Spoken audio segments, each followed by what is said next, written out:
మొదటి దినవృత్తాంతములు 29వ అధ్యాయము. ఇక్కడ రాజైన దావీదు తన జీవిత యాత్రనంతటిని ముగించేసి చివరి మాటలు కొడుకైన సొలొమోనును గురించి సొలొమోనుతో తన పనిని ముగించేసి ఎందుకంటే ఇంకా చివరికి వచ్చేసింది, చివరి దశలోకి వచ్చేసాడు. వస్తూ చాలా గొప్ప భారాన్ని కుమారుడి మీద పెట్టి కుమారుడికి ఇంకా కొన్ని విషయాలను అక్కడ నేర్పిస్తున్నాడు. కుమారుడితో పాటు కుమారుడికి సహాయకులై ఉన్న ఆ ఇశ్రాయేలీలందరితో కూడా చక్కగా మాట్లాడుతున్నాడు అనమాట.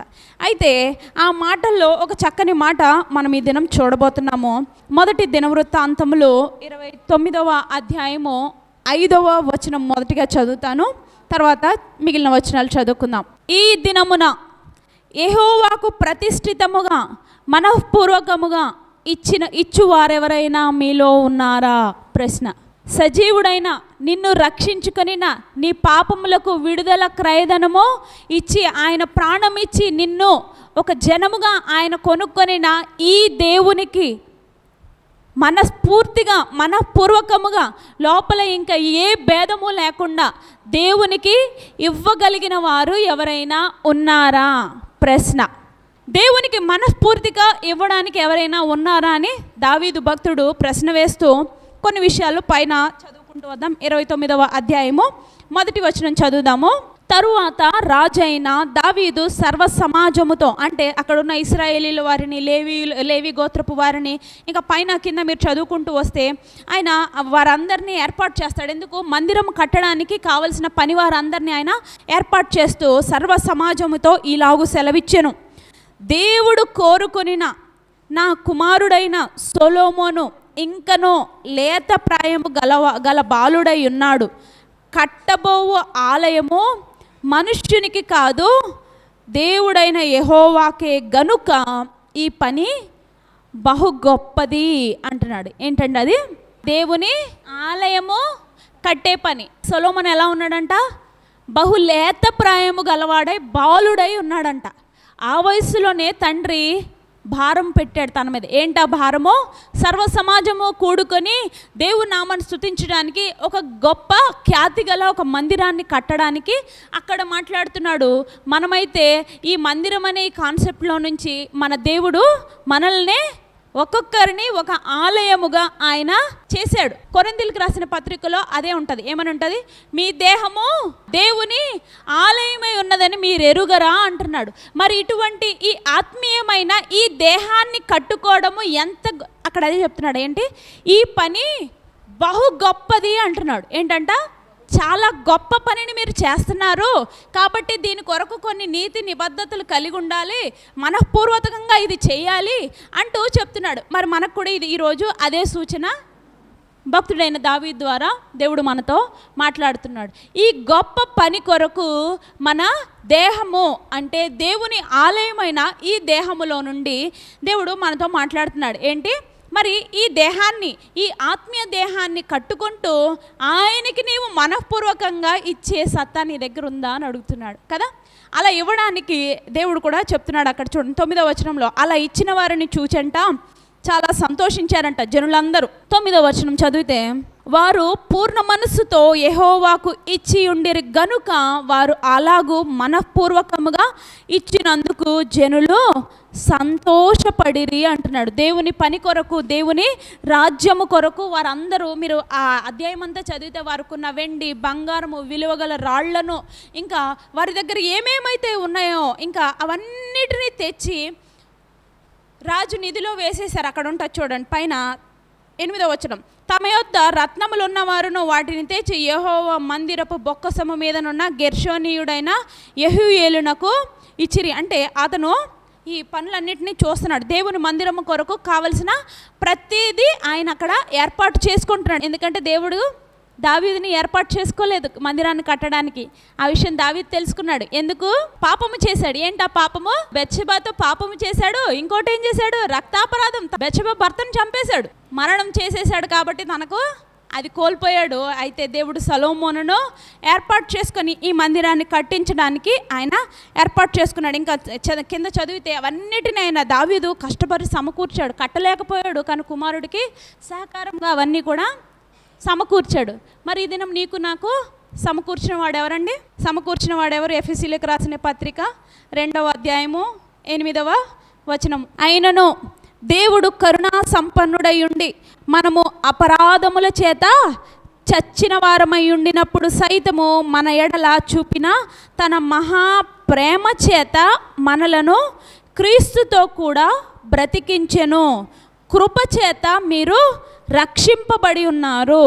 క్రీస్తు యేసునందు ఆయన మనకు చేసిన ఉపకారము ద్వారా అత్యధికమైన తన కృపా మహదైశ్వర్యమును రాబో యుగంలో కనుపరచు నిమిత్తము క్రీస్తు యేసునందు మనలను ఆయనతో కూడా లేపి పరలోకమందు ఆయనతో కూడా కూర్చుండబెట్టెను. మీరు విశ్వాసము ద్వారా కృపచేతనే రక్షింపబడి ఉన్నారు. ఇది మీ వలన కలిగినది కాదు, అది దేవుని వరమే. మీ ఆత్మీయ మందిరాన్ని కట్టడానికి మీకు సమకూర్చిన వాడు ఎవరండి?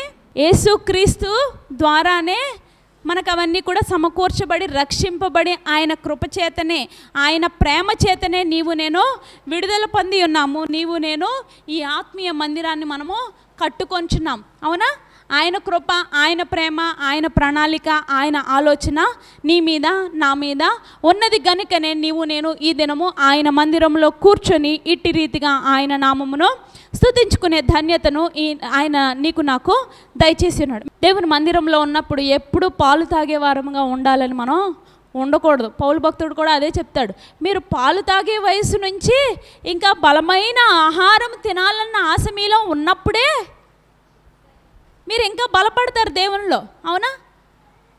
పౌలు భక్తుడు కూడా అదే చెప్తాడు. మీరు ఎప్పుడు పాలు తాగేవాళ్ళలాగా ఉండకండి, ఇంకా బలమైన ఆహారం తీసుకునే వారిలాగా మీరు తయారవ్వాలన్నది నా ఆశ అని చెప్తున్నాడు అనమాట. ఈ దినం నా ఆశ కూడా అదే. ఎప్పుడు ఇంకా విన్న వాక్యాలు ఇంకా మీకు ఇంకా ఆ లెవెల్లోనే ఉండిపోతానంటే ఎలాగా? మనం భక్తిలో స్థిరపడాలంటే ఇంకా నానాటికి భక్తిలో అభివృద్ధి అవ్వాలంటే మనలో అటువంటి ఆశ మనము కలిగి ఉన్నప్పుడే అటువంటి ఆశతో నింపుతాడు. ఒక బుడగ ఉంటుంది, మీరు అనుకున్నంత గాలే ఊతానంటే అది అలాగే ఉండిపోతుంది. అవునా? మీరు ఇంకా మీ బలము కొలది, మీ శక్తి కొలది ఊదే కొద్దీ అది చక్కగా దాని పరిమితి వచ్చినంత మట్టుకు అది చక్కగా పెద్దదవుతుంది. అవునా? అలాగా మీరు కూడా మీ హృదయంలో ఈ దేవుని వాక్యాలతో నింపుకోవాలి. అది నింపుకుంటూ ఉన్నప్పుడే మీకు దాని విలువ తెలుస్తుంది, దాని బలమును మీరు పొందుకుంటారు. రాజైన దావీదు కూడా చక్కగా ఈ మనుషులందరూ కూడా వారు మనస్ఫూర్తిగా దేవుని పని కొరకు వారు చేసిన పనులను బట్టి దేవుని స్తుతిస్తూ చక్కని మాటలు అక్కడ రాశాడు. 10వ వచనం నుంచి 14వ వచనం వరకు. రాజైన దావీదు కూడాను బహుగా సంతోషించి సమాజము పూర్ణముగా ఉండగా, అంటే అందరూ మందిరంలో ఉండగా, యెహోవాకు ఇట్లు స్తోత్రము చెల్లించెను. మాకు తండ్రిగానున్న ఇశ్రాయేలు దేవుడవైన యెహోవా, నిరంతరము నీవు స్తోత్రార్హుడవు. అందరము కలిసి చెప్దామా? యెహోవా నిరంతరము నీవు స్తోత్రార్హుడవు. యెహోవా భూమి ఆకాశముల యందుండు సమస్తమును నీ వశము. మహాత్మ్యమును, పరాక్రమమును, ప్రభావమును, తేజస్సును, ఘనతయు నీకే చెందుచున్నవి. యెహోవా రాజ్యము నీది, నీవు అందరి మీదను నిన్ను అధిపతిగా హెచ్చించుకొని ఉన్నావు. ఐశ్వర్యమును గొప్పతనమును నీ వలన కలుగును. నీవు సమస్తమును ఏలువాడవు. బలమును పరాక్రమమును నీ దానములు హెచ్చించువాడవును. అందరికీ బలము ఇచ్చుచున్నవాడవును నీవే. మా దేవా, మేము నీకు కృతజ్ఞతాస్తుతులు చెల్లించుచున్నాము. ప్రభావము గల నీ నామమును కొనియాడుచున్నాము. చూడండి 14వ వచనం చాలా మంచి మాట. ఈ ప్రకారం మనఃపూర్వకముగా ఇచ్చు సామర్థ్యము ఉండుటకు నేను ఎంత మాత్రము వాడను, నా జనులు ఎంత మాత్రము వారు, సమస్తము నీ వలననే కలిగెను గదా. నీ స్వసంపాద్యములో కొంత మేము నీకు ఇచ్చి ఉన్నాము. ఇదన మీరు చెప్పగలుగుతారా మాట? నీకు అసలు మనఃపూర్వకంగా ఇవ్వడానికి అసలు మేము ఎంతటి వారమో, మా దగ్గర ఏముంది, అసలు మేము ఈ రీతిగా ఉన్నాము, ఇలా ఉన్నాము అంటే అది కేవలము నీ కృపే, నీవిచ్చినదే కదా. సమస్తము మీద ఏలిక చేయువాడవు నీవే, సమస్తము నీ దగ్గరే ఉంది కదా. నీకే ఘనత, నీకే మహిమ, నీకే కదా సమస్తం మీద అధికారము కలిగిన దేవుడవు నీవే కదా ప్రభువా అంటున్నాడు అనమాట దావీదు భక్తుడు. రాజ్యాన్నంతటిని ఏలుతూ ఐశ్వర్యాన్ని చూసి, ఘనతను చూసి, అధికారమును చూసి, ఆశీర్వాదమును చూసి, దేవుని కాపుదలను చూసిన ఆ దావీదు భక్తుడే, దేవుని హృదయానుసారుడుగా పిలువబడిన ఆ దావీదు భక్తుడే ఆ మాట అంటున్నాడు. ఏంటి? మనఃపూర్వకముగా ఇవ్వడానికి అసలు నేను ఎంత మాత్రము వాడను, నా జనులు ఎంత మాత్రము వారు, మేమందరము ఒట్టివారమే కదా ప్రభువా, మాకు కలిగి ఉన్నది అంతా నీదే కదా ప్రభువా అంటున్నాడు అనమాట. ఆయనకి ఇచ్చిన దాంట్లో నుంచి ఆయనకి ఇవ్వడానికే మనం కింద మీద నలిగిపోతూ ఉంటాం. బై మిస్టేక్ 20 రూపాయలకి కాగితం వచ్చిందంటే మళ్ళీ దాన్ని జాగ్రత్తగా లోపల పెట్టేసి 10 రూపాయలు చిరిగిపోయి వారం అంతా జాగ్రత్తగా దాసి ఆ చిరిగిపోయిన ఆ 10 రూపాయల కాగితం వేయడానికి కూడా కష్టంగా వేస్తాం. అది మన స్థితి. చూడండి ఏమంటున్నాడు, ఆయనకే సమస్త భూమి మీద అధికారం కలిగిన వాడు, సమస్తము మీద, నీ మీద, నా మీద, నీ ఆత్మ మీద, నా ఆత్మ మీద కూడా ఆయనే అధికారము కలిగి ఉన్నవాడు. భక్తుడు చక్కని మాటలు రాశాడు. 17వ వచనం చదువుదాం. నా దేవా, నీవు హృదయ పరిశోధన చేయుచు, చదువుదామా? అందరం కలిసి చదువుదామండి. ఈ మాటలు చాలా విలువైన మాటలు. నా దేవా, నీవు హృదయ పరిశోధన చేయుచు